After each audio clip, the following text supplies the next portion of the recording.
الله يجبر بخاطر الجميع، الله يجبر بخاطر الجميع، الله يجبر بخاطر الجميع. أنا أعتقد أن أوروبا الجديدة هي الشرق الأوسط.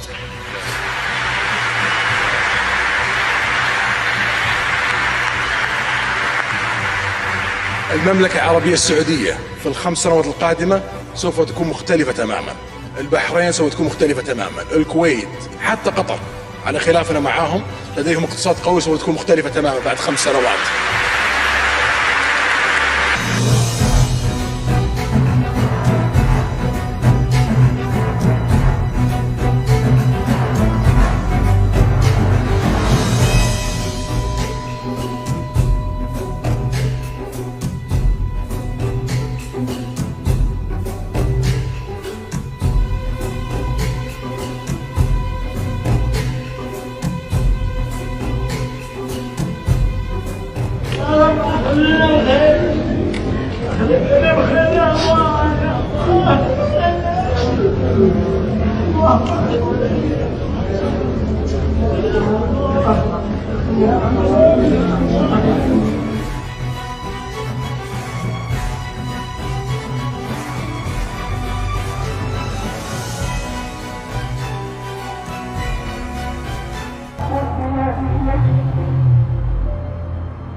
Implikasi dari sikap MBS yang menolak hadis-hadis kecuali yang mutawatir, kan? Implikasinya bagaimana? Sudah barang tentu kita tidak bisa menduga-duga, ya. Tapi dari beberapa kiprah beliau sebagai pejabat, dan beliau ini sebagai pejabat sekarang ini sepertinya benar-benar sedang mendapatkan kewenangan besar sekali untuk menentukan banyak kebijakan, ya. Konon kabarnya belum pernah ada kejadian raja di KSA ini, Kingdom of Saudi Arabia, mengalami blow up tentang prince atau putra mahkota, ya, sebagaimana MBS ini belum pernah. Saya tidak tahu kebenarannya, tapi berita yang saya dengar di kantor-kantor resmi di KSA sekarang ini itu gambar tuh 2, Pak, ya. Kalau di sini udah lama 2, ya, pres dan wapres kan gitu, ya kan. Nah sekarang ini baru pertama kali ini dalam sejarah KSA itu bukan hanya wajahnya raja yang dipasang, tapi juga putra mahkotanya, dalam hal ini MBS. Selama ini selalu raja saja yang dipasang, gitu. Jadi kalau bicara implikasi, ya kita nggak bisa memastikan apa implikasinya. Tapi dari apa-apa yang kebijakan yang sudah dia ambil belakangan ini, termasuk misalnya membolehkan konser musik, membolehkan muda-mudinya joget-joget, ya kan, mengikuti hingar-bingar musik sambil mendatangkan penyanyi dari barat, ya kan, rapper dari barat, ya kan, termasuk membuka pantai di mana kaum wanitanya, wanita Arab Saudi itu boleh pakai bikini, ya kan. Ini kan sudah mencerminkan, ya, cara berpikir yang liberal, yang tidak terikat lagi dengan nilai-nilai syar'i, begitu loh. Nah pertanyaan berikutnya tadi seingat saya dikaitkan dengan bagaimana dengan peranan para ulama, begitu ya, kira-kira begitu, ya. Ya justru ini masalahnya. Jadi di KSA hari ini ulama-ulama yang lurus, yang lempeng itu sebagian besar adanya di madrasah Nabi Yusuf alaihissalam, di pesantren Nabi Yusuf, ya, tahu ya pesantren Nabi Yusuf, ya. Kan Nabi Yusuf kan nyantrinya kita tahu di mana kan, waktu kita baca kisah Yusuf alaihissalam. Dan itu hampir selalu begitu.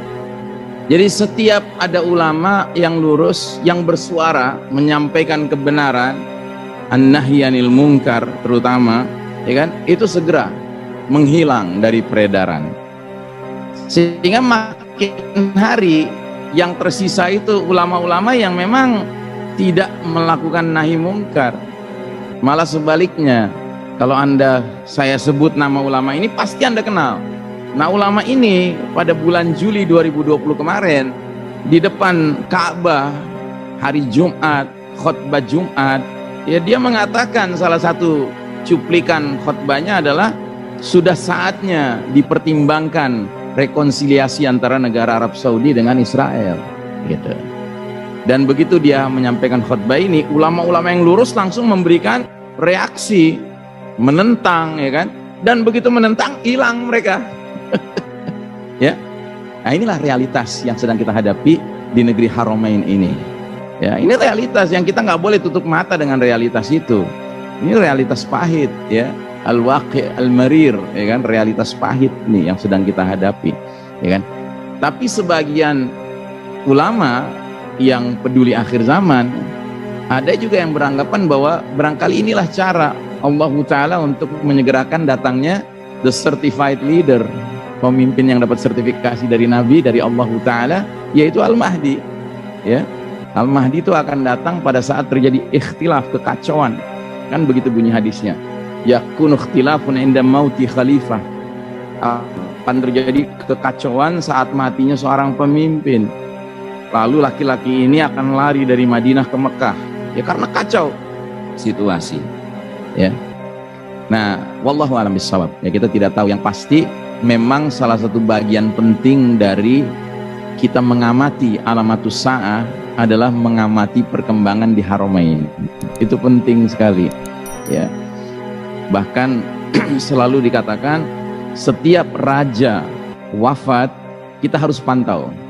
Kalau wafatnya menyebabkan timbulnya political chaos, ya kan, kegoncangan politik, ya kan, itu potensial mungkin jadwal Al-Mahdi muncul sudah dekat.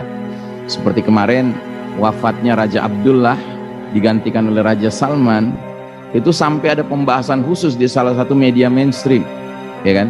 Ini kira-kira bagaimana nih wafat Abdullah, ya kan, penggantinya siapa, ya kan. Ternyata smooth sekali, mulus sekali pergantian dari Abdullah ke Salman, sehingga belum jadwalnya, begitu, ya kan. Tapi nggak tahu kalau Allah takdirkan Raja Salman yang wafat, ya kan.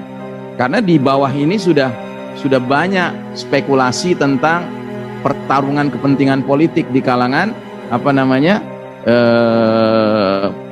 putra mahkota, bahkan mantan putra mahkota, begitu. Dan sebenarnya secara aturan main, kalau masih ada generasi anak-anaknya Ibnu Saud hidup, maka tidak boleh jadi raja generasi yang ketiganya, generasi berikutnya, cucunya tidak boleh. Nah, sementara sekarang ini masih hidup 2 orang saudara dari Salman. Jadi kalau misalnya Salman wafat, terus MBS yang naik, hampir bisa dipastikan, ya, dugaan kuatnya, analisanya akan terjadi turmoil, akan terjadi ikhtilaf, ya kan. Wallahu a'lam bishawab.